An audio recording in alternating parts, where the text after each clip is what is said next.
And we are live. How's everyone doing?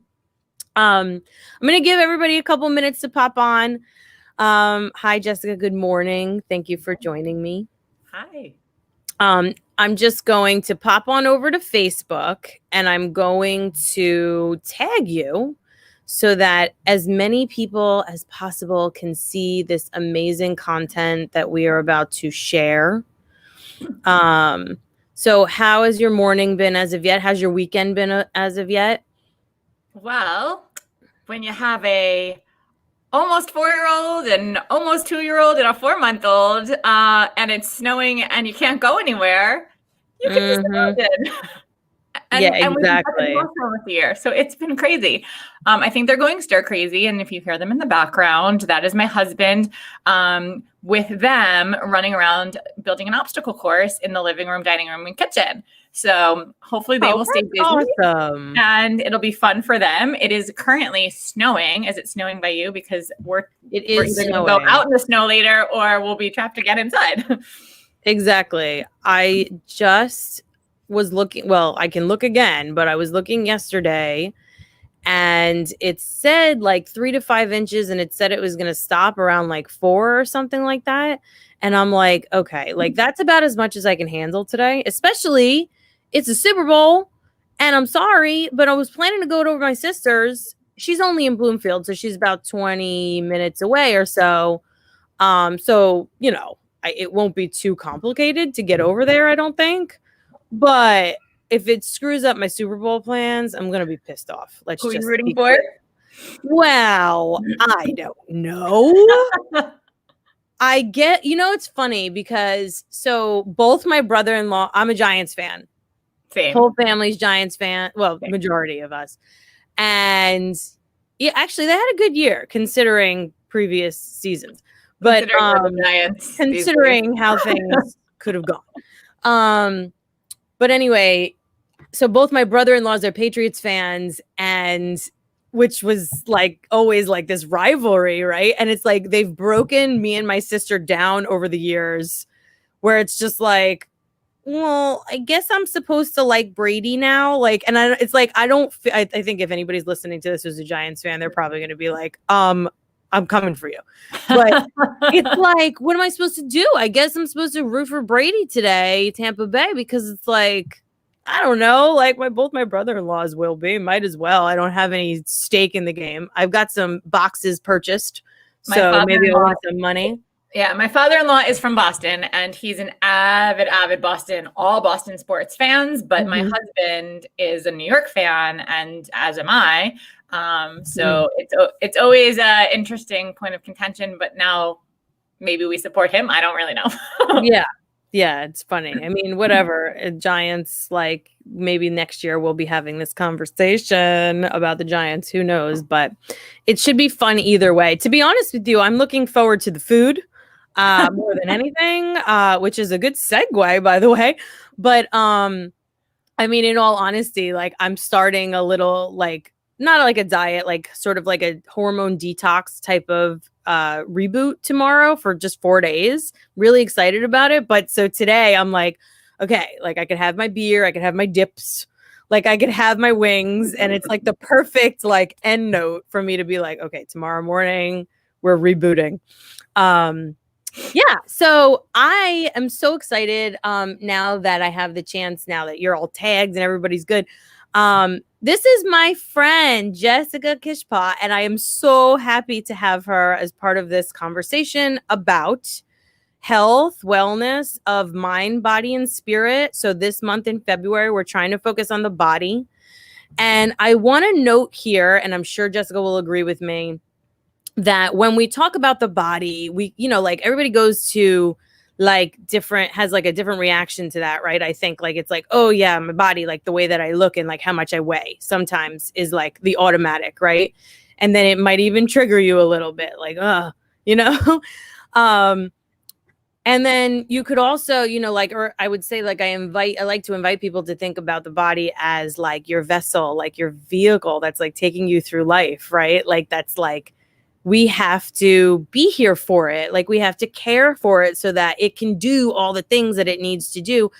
So we could talk a little bit about that, but I want to give you the opportunity to tell us what you do. I mean, Jessica is a nutritionist and a life coach and a mindfulness coach. Like, it's amazing the things that you kind of can bring together for women. I love it.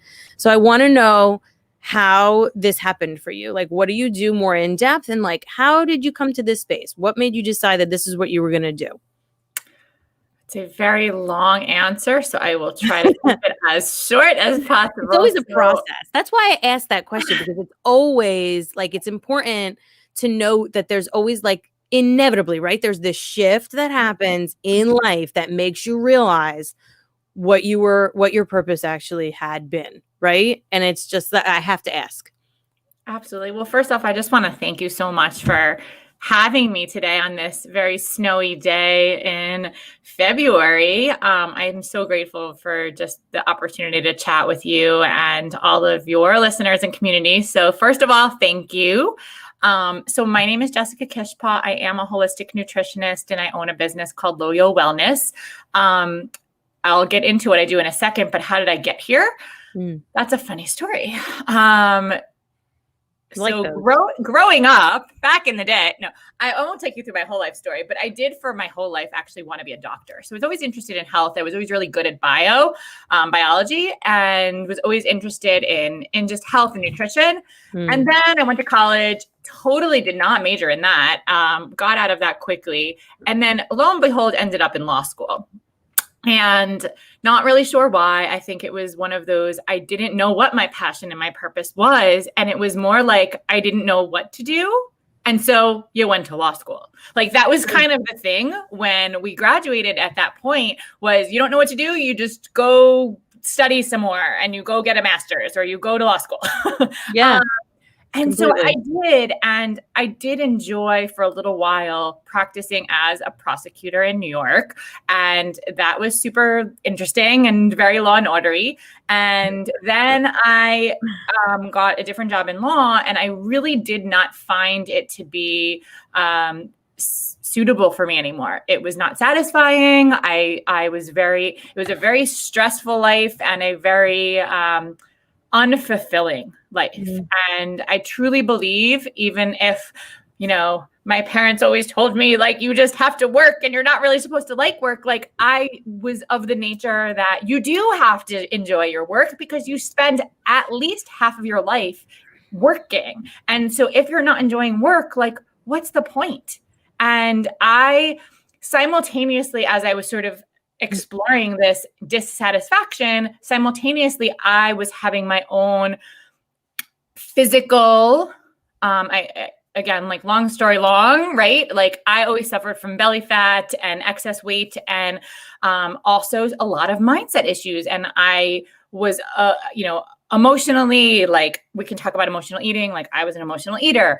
I had a lot of resentment and anxiety from certain things and anger that happened early in my childhood, from being bullied and from all sorts of things. So there was a lot of like emotion I needed to work through. So I was going through my own sort of transformation, so to speak, physically and emotionally, working with coaches, working with experts, practitioners, people in the field, and went through my own thing and came across nutrition, and especially in my own transformation, and came across nutrition and decided I was going back to school, and did.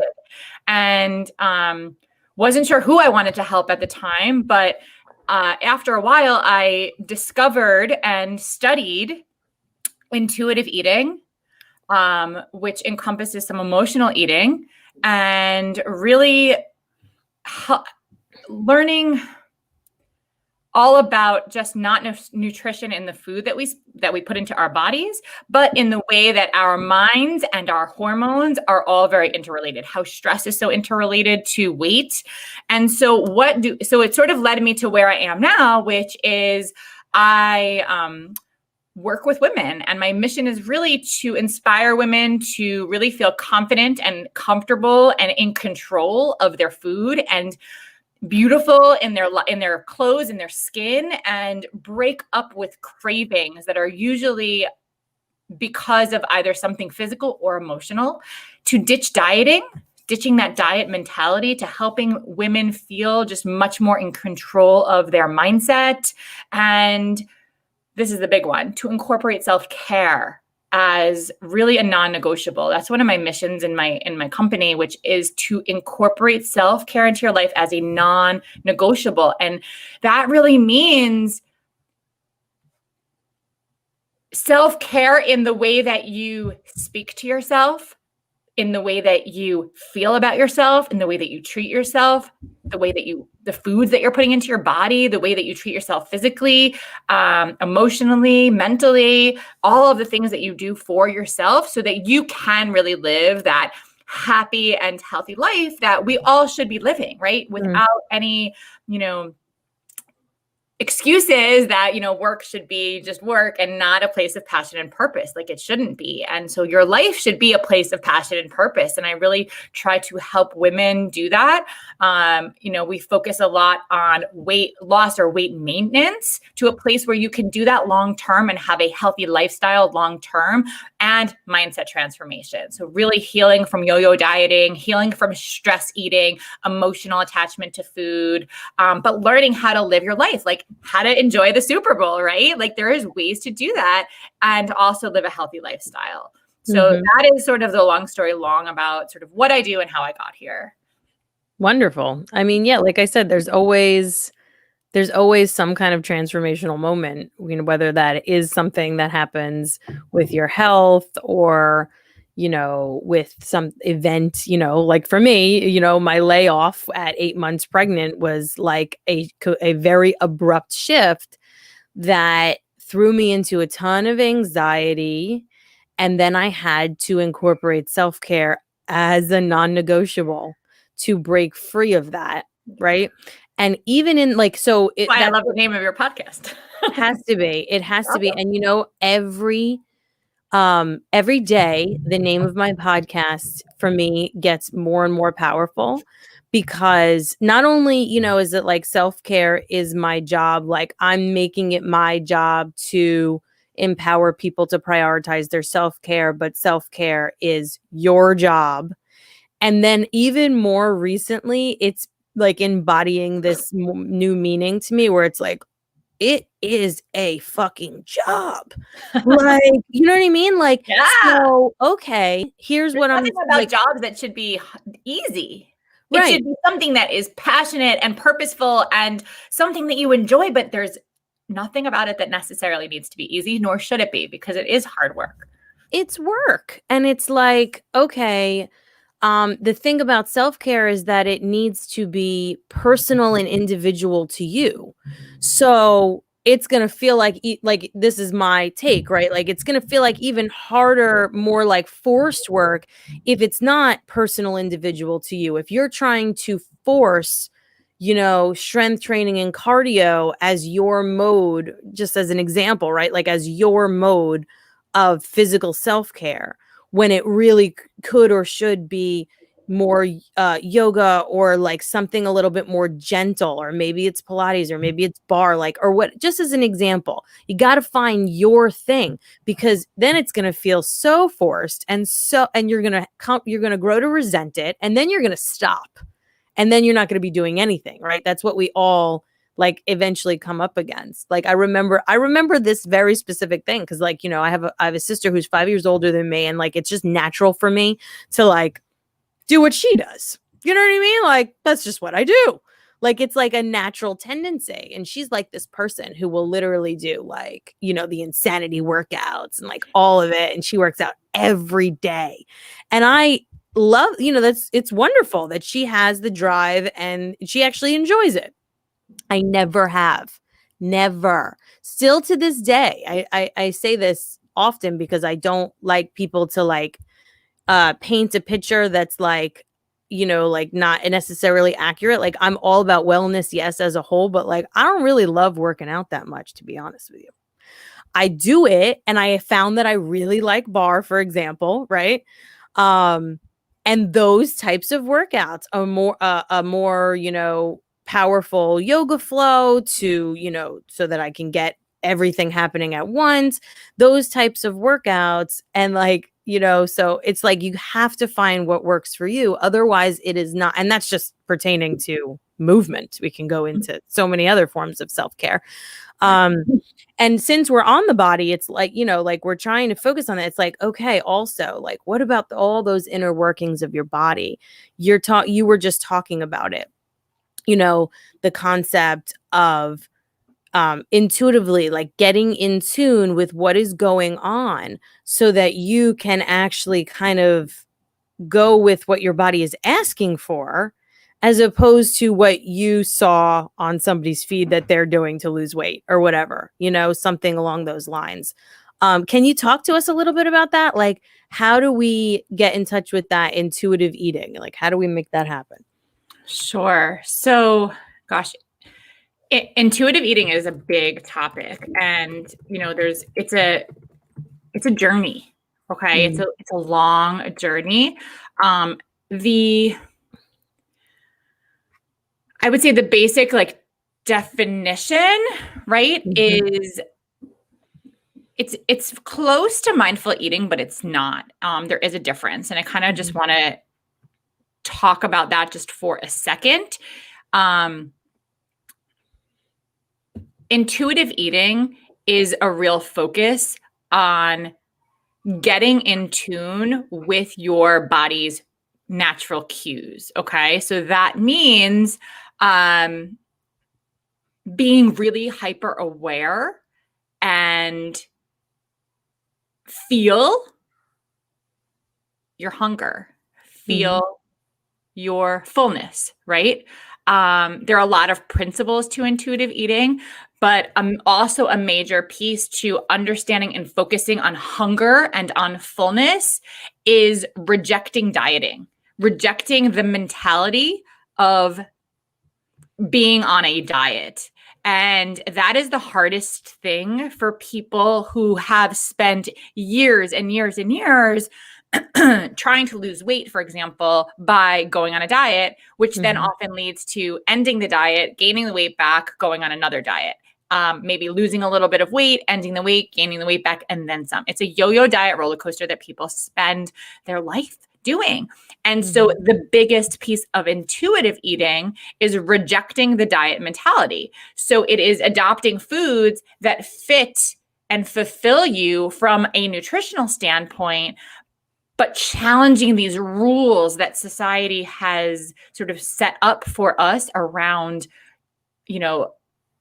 healthy and sustainable weight. And, it really focuses on encouraging us to focus on those cues. Now, mindful eating is, would I say it's an aspect? Yeah, I would say it's an aspect of intuitive eating. It's sort of a subset. It's also just a practice of mindfulness in general. And I could speak about that as well if you'd like. But mindful eating is really being able to have a mindfulness experience as it pertains to your food. And what I mean by that is mindfulness is, and there's a definition by Jon Kabat-Zinn. He is sort of the guru, the starter of the mindfulness stress reduction movement, so to speak. And he says, it's paying attention to the, I'm going to sort of, I'm not going to be able to get this to the full, but paying attention on purpose to the present moment, non-judgmentally. So you're really focusing in on the present in a very non-judgmental, intentional way. That was not the exact quote, but it's pretty close, I think. Yeah. So the core focus of mindful eating is taking that practice of being mindful, of mindfulness on the general scale, because you would be very mindful in a lot of things that you do, and focus it specific on healthy eating strategy, which really encompasses lots of different things. I mean, there's a lot of strategies you can use, but being really intentional, focusing on the tastes, the textures of the food, slowing down, taking just a moment to, clear your head. Some people do a grace, a gratitude before they eat. And that actually it brings your attention to your food rather than just taking your food and start scarfing it down, right? But maybe it just takes a moment to breathe and before you eat, and letting the food eating experience actually be an experience. And when do we ever do that? Like, think about the last time you were using all 5 of your senses in your eating experience. I mean, I don't know about you guys, but like, I'm a busy mom. I live in New Jersey. I grew up in New York. Like, it's fast paced. Like I'm a type A personality my whole life, right? Like, we don't slow down to actually enjoy our food to this degree. So it's a very slow, intentional experience where you're really paying attention on purpose to the present moment of eating. And we don't judge it, right? Like, we're just noticing. It's like observing the texture, observing the smell, and you're actually starting to notice the food. And as you do that, you're slowing down, you're starting to enjoy, you're noticing your hunger subside. Then you started to get very in tune with when you are no longer hungry. So we don't eat to the point of fullness, like Thanksgiving Day fullness. We eat to the point of satisfied, to the point of no longer hungry. And there's a scale that we can use to really make sure we're like teetering in the, I'm not starving, I'm hungry, and I'm not full, I'm satisfied. And that's sort of the concept of mindful eating as it applies to just being intuitive about your eating.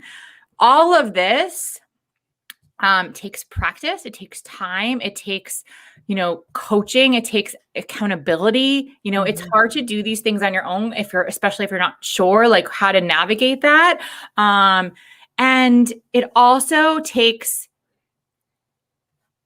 and what I also focus on is it takes first a physical shift in your blood sugar, because it's really hard to start getting in tune with your body's intuitive skills, like your hunger, your fullness, if your blood sugar and your hormones are all out of balance. So like that has to happen first.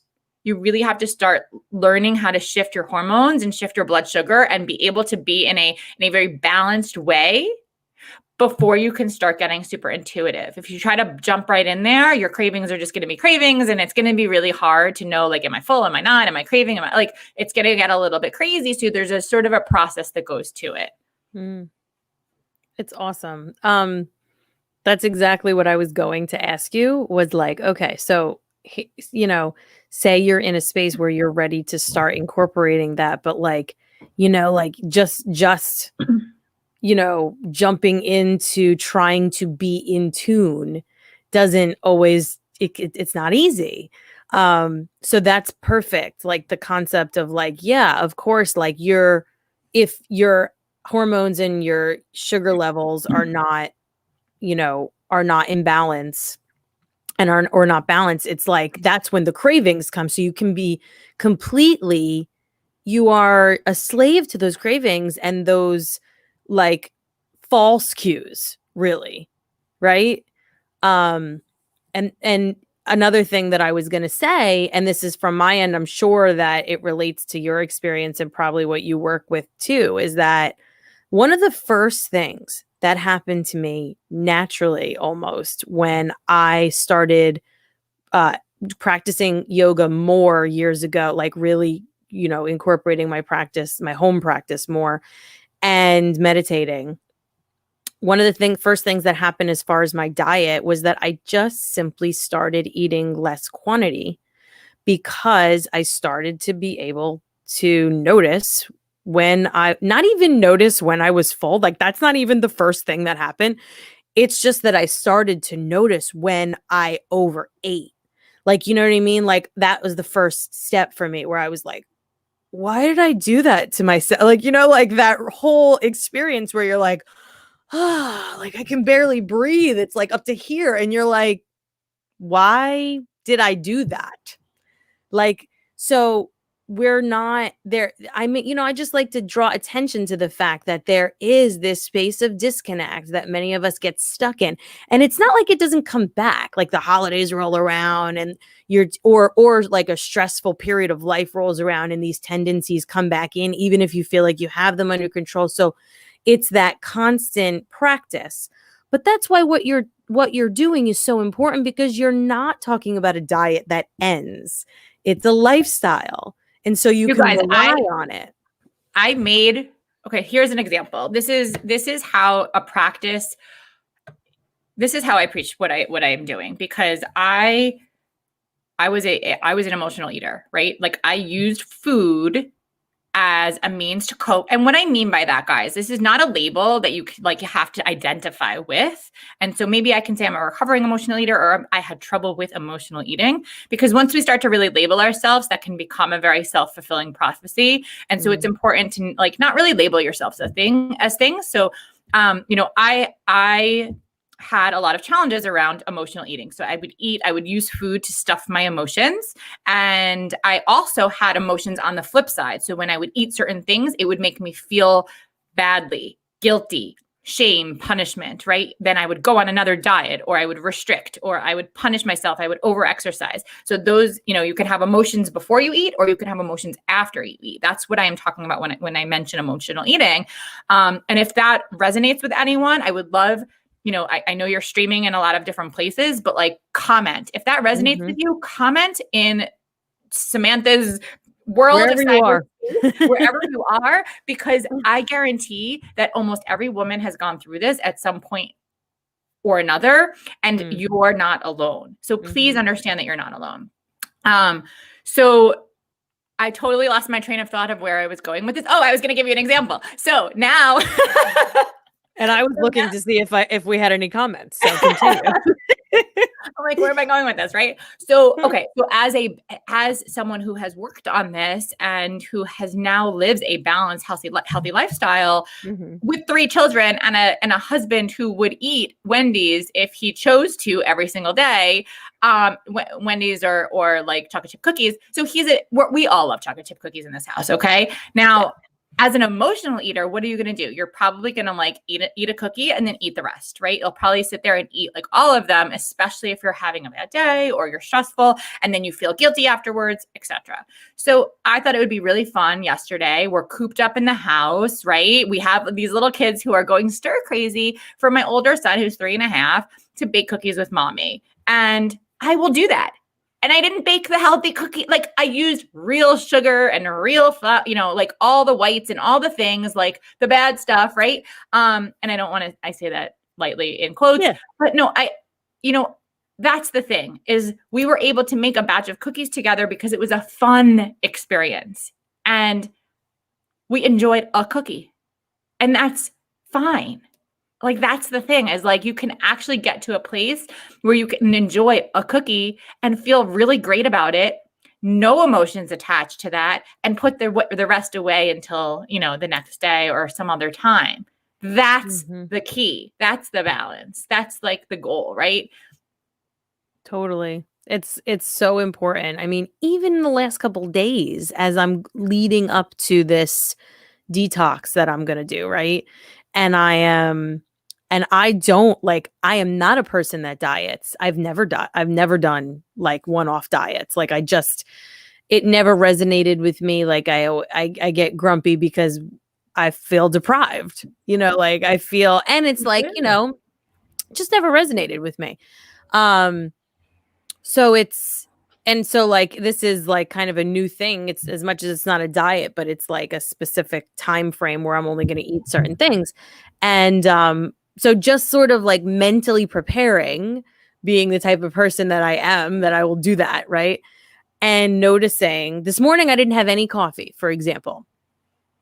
It's like, I mean, and I'm doing okay. Maybe it's you. Maybe you have natural energy anyway. Lighting up my life right now. Yeah. So, just to give examples, right, of what I think this could look like for people. I came down and I had a big glass of water, and not to be gross, but some of us, for example, like I sometimes feel like I need to rely on that first cup of coffee to help me go to the bathroom in the morning. That's actually a real thing. Yeah, I know it is, because it's like, and you know what? I could even go deeper with it. My mom does that too. And I'm pretty sure I picked not no pun intended. I picked that shit up right from my mom. But like, so I had my big glass of water and I went to the bathroom and there was no issue. Thank you, everybody. No issue. But so you think these things and we get into these patterns where we think it's all patterns, right? We're literally all patterns. And we, you pair that with the lifestyle we've been talking about of go, high energy, do, produce, next. And there is never this pause to really friggin' listen to what's going on and like notice. But that's why coaching is so important too, because it's hard to do this shit on your own. It's really hard to do this shit on your own. You need direction, you need the accountability, the guidance, the empowerment. It's hard. Any kind of major life shift that you need to make in life is like, you don't need to do it alone. So if you're listening to this and you're like, I wouldn't even know where to start, like that type of triggered feeling, you don't have to do it alone. You're not expected to. These things are, the diets, I think, in my opinion, it's like the yo-yo diets are what it's like, here's your, your shake and your package and your this, and this is here, go with God type of thing. Right? Like, or like it's such a cut and dry, like what you can and can't eat that, it's foolproof, like type of thing. So yeah, but that's why it's like not a lifestyle change. It's a pocket of time that you're making a change in. So I think that, so bringing attention to like the cravings and like sugar stuff was great because it's like, okay, emotional eating. It's like, okay, either it's a craving, like my body is literally craving something. It's probably not sugar. It's probably a freaking nap. Like, right? Like, or something, especially as moms. And I'll find that, yeah, like I once I really like pause and start thinking about what I'm doing, because I'm guilty of that, where it's like a bag of chocolate chip cookies that I grabbed like for my kids, and then I have one and then I have another, and it just keeps going. I won't even begin to explain how that is quadrupled for my husband. Like, oh my God, like it's crazy. It's scary. We do the same with like alcohol too. Like you had a bad day or something and you're like, I'll just have like a glass of wine. Like, you know what? There's a time and a place to drink wine. Why not drink it when you're enjoying it, when you can actually relax and have that mindful eating experience and have a glass of wine and taste taste the textures and the aromas and all the things in the wine, kind of like if you did at a wine tasting, and enjoy it. Instead of using the wine as a means to cope with a bad feeling, because I guarantee you're not enjoying that wine and you're probably drinking it or whatever alcohol you're choosing. You're probably drinking it too fast. You're probably not enjoying the experience. And then the bad feeling is still going to be there after that hangover. So now you feel like shit physically and you probably still feel like shit emotionally. Right. Like I get it. I've done it. I've been there. Completely. But there's always another choice when you're dealing with food choices and using food as a means to stuff emotions, or using alcohol as well. Yeah. And so you just said, you always have another choice. I think it's so important to note that, yeah, like we have choices and we are in control. Like it's hard to see that sometimes, but like we're in complete control of what goes inside our body and therefore what we feel like after that happens. We're in complete control of incorporating a mode of self-care that will allow us to be more mindful and self-aware so that we can make even smaller, more granular changes. So, and like you just brought it right back to self-care. Cause for me, it's like, I talk about that all the time, right? Where it's like, as women, we are literally, I mean, this is coming from somebody who used to sell wine. Like we're sold wine, among other things, as self-care. I love my wine, but it's not self-care. Like, you know what I mean? Like, I'm sorry, but like it is pushed onto the group of us as this means of self-soothing. And it is not self-soothing, it's self-medicating. There is a difference. For sure. If you are having your wine, and this is just an example, right? But if you're having your wine in a mode of celebration and socialization where you're enjoying, or like you said, as a means to a pairing dinner, you know, like where you are like enjoying the aromas and the flavors, where it's this experience, that is not self-medicating. That's what the libations are there for, right? Like that's why they were created, I think. I don't know. But so it's just an example of like one small way that you can be start to become mindful of what the things that you put in your body and why. And maybe wine is actually a really good one, because if you Yeah. if you have ever done a wine tasting, and Samantha obviously has because she did them for forever. Don't know what's in this cup. But wine is actually an interesting one to do a mindful eating experience, because you can really, you know, look at the wine, right? You can use those five senses. You can look at it. You can look at the textures. The wine actually has texture to it. You can smell. You can start smelling the different smells. You can taste. You can even spit it back out if you don't want to drink it. Like there's so many aspects of that wine tasting experience that you can practice a mindful eating experience, which is super interesting. And I never actually thought about that until now. Ideas on the horizon. I like it. But it makes total sense. It's a good example totally to think about, okay, like anecdotally, like how can I like make it, and just the concept of something being an experience. One of the things that I sort of naturally started doing lately is actually making myself lunch. You know what I mean? Like not just eating what the kids want, making myself lunch. And yeah, I mean, I'm not going to sit here and pretend that every time I do it and that, you know, that it happens every single day and that every time I do it, I'm totally mindful in the moment of every piece of apple that I cut.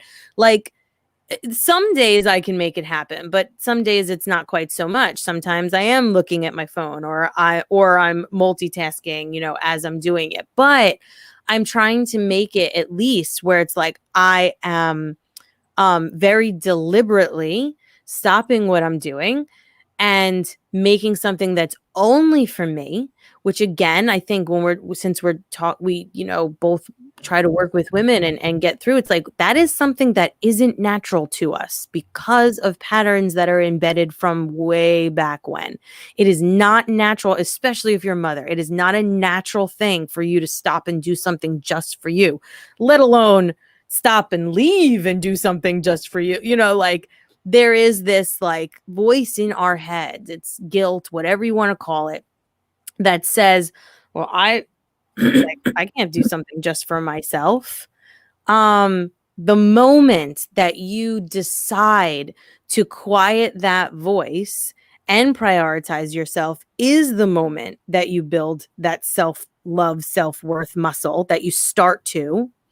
And then maybe the next time that you have that like sort of enhanced level of self-worth, the next time that you have those emotions that you're about to eat, right? It's like, well, wait, no, what do I actually need? What do I actually need? Because now I am ready to actually prioritize myself. What do I actually need? Do I need, like we said, do I need more rest? Do I need to talk to a friend? Do I need, you know, just to vent or like whatever? Do you know, do I need water? There are so many times that I'll be like, I'm hungry. And then it's like, I probably just need to drink more water. Like, you know, like I'm just dehydrated, like, you know, simple things. But it's so, in other words, also that it doesn't have to be like this massive thing. But coming back to what we were saying about self-care, I think it's like you know, it's an example of everything I was just saying. It is a job. Because you're the manager, right? Like we're the manager. The mom is the manager of the household. So like I'm the manager of family. I'm the manager of kids. I'm the manager of the household. I'm just the manager. I'm not the sole fucking coworker here. Okay. But I'm the manager, right? And I'm also the manager of me. Yeah. Like, Yeah. we have to be the manager of me. If you asked a woman, 9 times out of 10, if you ask a woman right now to make a list of the things that she's in charge of or that her responsibilities to these things are throughout the day, she'll forget to put herself down 9 times out of 10. So it's like, really? That's such a valid point. Oh my God. I actually saw like a post about this like a couple years ago, and it was like, name like, one, like name some, like all the things that you're like, that you care for or whatever, something along those lines. Nobody ever says themselves. Nope. It's crazy. We have to be the manager of our own wellness. And, right now we're talking about the body, and we're talking about, technically, like the wellness of your lifestyle and your diet as far as what you eat, right? Not the diet, but what you eat and what you're ingesting. But like, I think it's important to note like what that had the effect that has on the rest of your wellness, right? Like, I don't know if like you end up working with clients, like, because I know that you have that mindfulness piece, which helps with the intuitive eating, and like it all goes nicely together. But like what that mindfulness and presence practice does for you on a mental, emotional, and spiritual level for your wellness. So it's like, that's what I think is so great about this approach versus this yo-yo dieting, because it's like, this is like healing as a whole. It's giving you like this opportunity to really shift, as opposed to just like, try a quick fix. Well, one of the things is when it comes to intuitive eating, like I said, the major component is to ditch the dieting mentality. So this is a mental shift, right? That is critical. And so, when we're talking about ditching dieting, like that's retraining your brain. Everything starts in your brain. Your thoughts control everything. There's this, I don't know what it's actually labeled, but the notion that our events, usually something that happened to us, control the way we think about things. And sometimes we don't even know what that event is, but it controls the way we think about things. And then we have all of these thoughts in our brain about everything, right?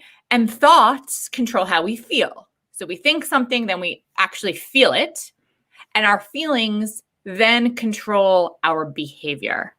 Which our behaviors over time create habits and our identity, really.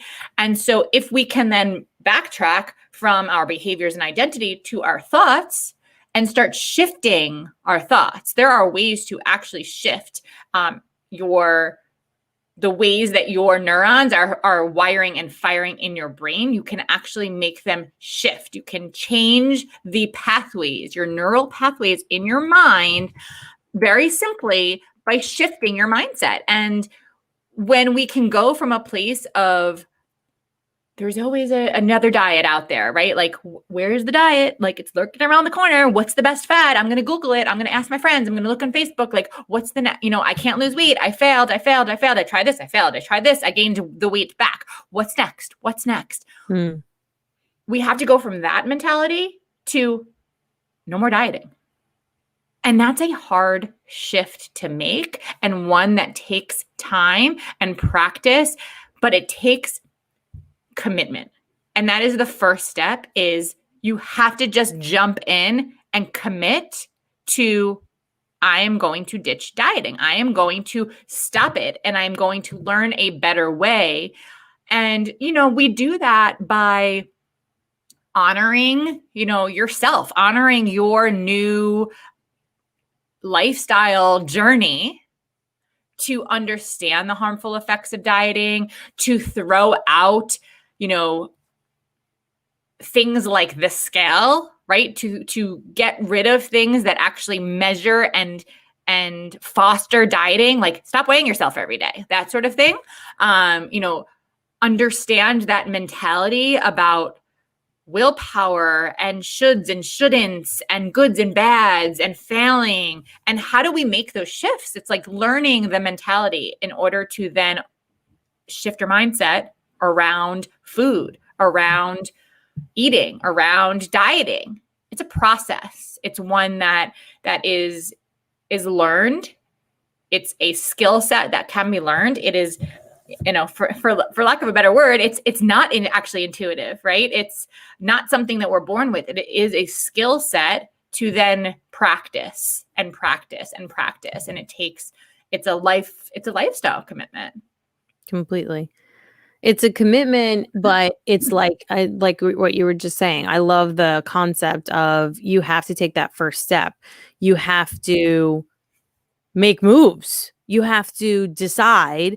It's so funny because I feel like people get into, because I've been there, like you get into this mindset, well, okay, these are the shifts that I'd like to make.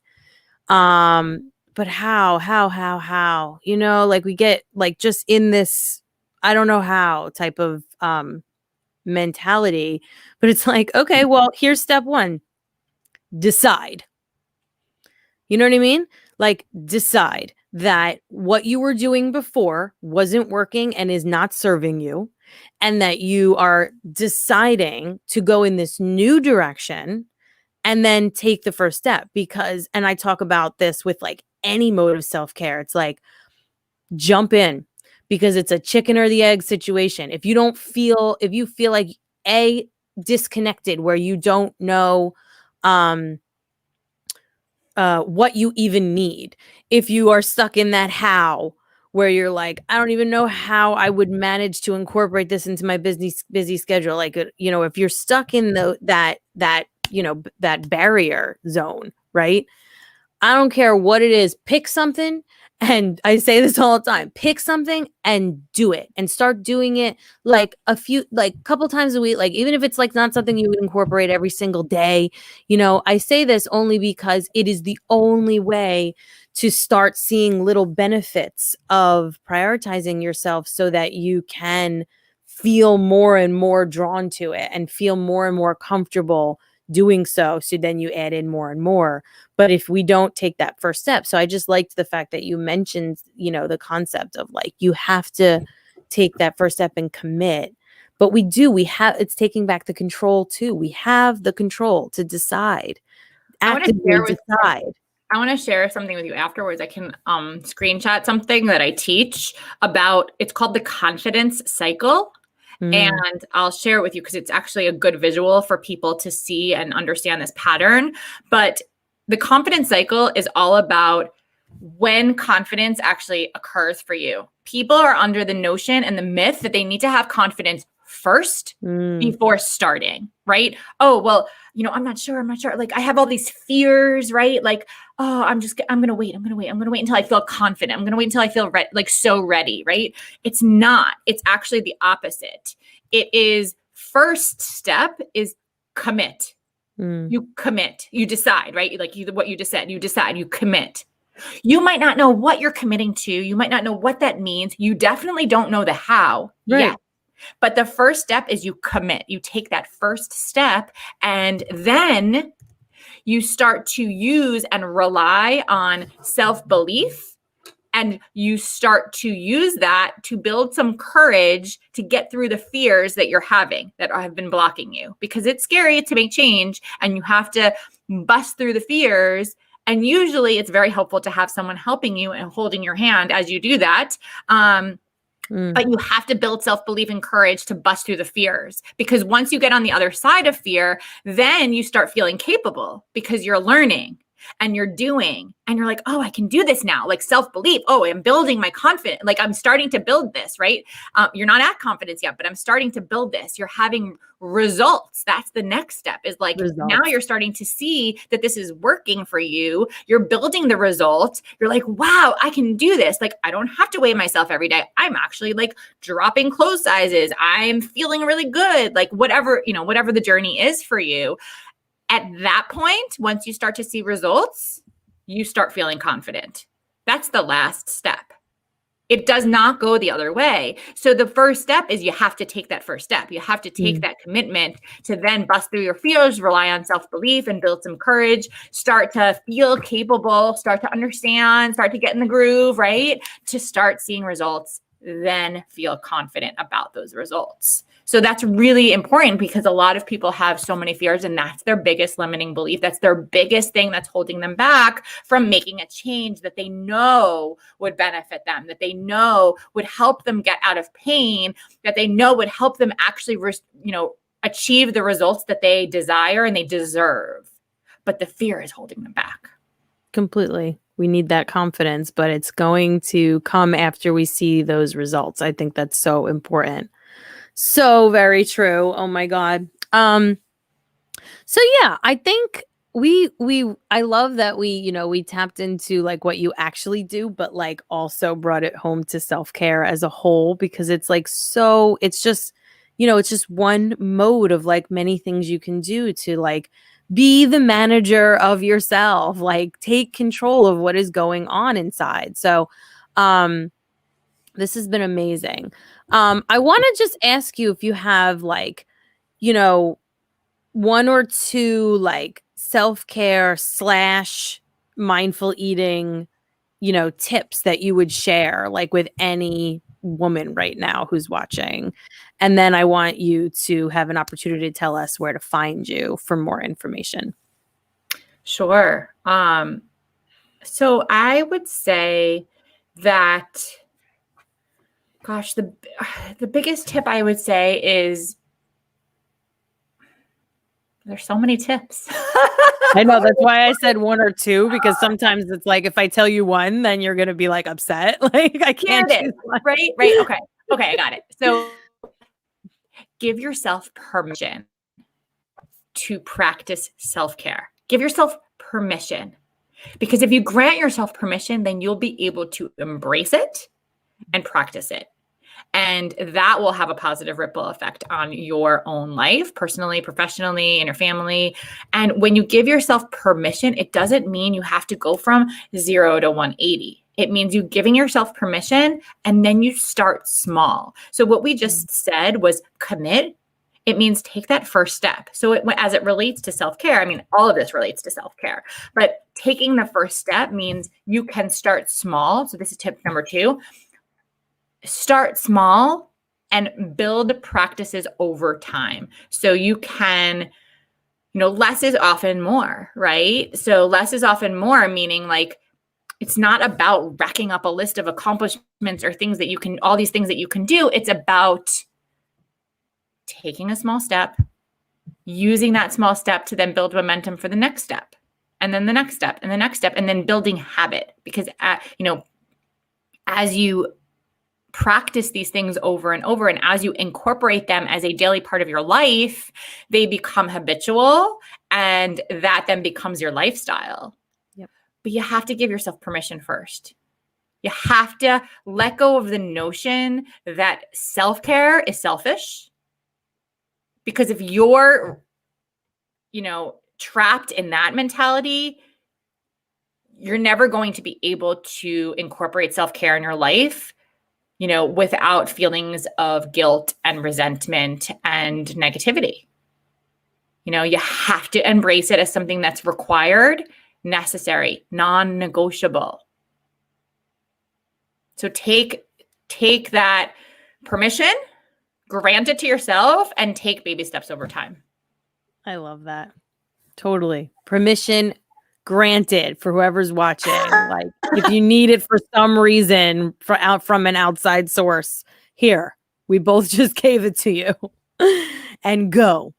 Oh my God. Thank you. This has been so amazing. We could go on and on, I'm sure, but in the interest of everybody else's time too, and your own, and to get you back to your kitties, let us know where to find you. I am going to have this all in the notes for the show, but I just wanted you to have the opportunity, not only where to find you or what you got going on right now, anything special.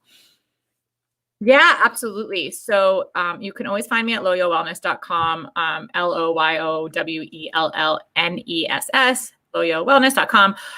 You can find me on Instagram at Jessica Kishpaugh. You can find me on Facebook as well. I do, same thing. You can find me at Jessica Kishpaugh. And I do run a private group for moms who want to recover from emotional eating and yo-yo dieting, and really embrace the notions of self-care, right? So that group is called Love Yourself Journey for Moms. You can go find it on Facebook and request to join if you'd like to be part of our community. Finally, I can give the link to Samantha, but I do have an upcoming masterclass. It's a metabolism masterclass. And this is really understanding. It's called The 3 Secrets I Used to Fix My Metabolism and Keep the Weight Off Without Dieting. And it's all the reasons of, understanding what you've been doing is probably not working and why, and what you can do to start bettering your health and, trimming that fat, so to speak. So that is coming up on February 11th at 11 a.m. Live, and you have to register and secure a spot. So I can give you the link to that as well. I have some great resources as well. I have, an emotional eating cravings resource that you can download for free. You can get that at loyowellness.click/sugar guide. loyowellness.click/sugar guide.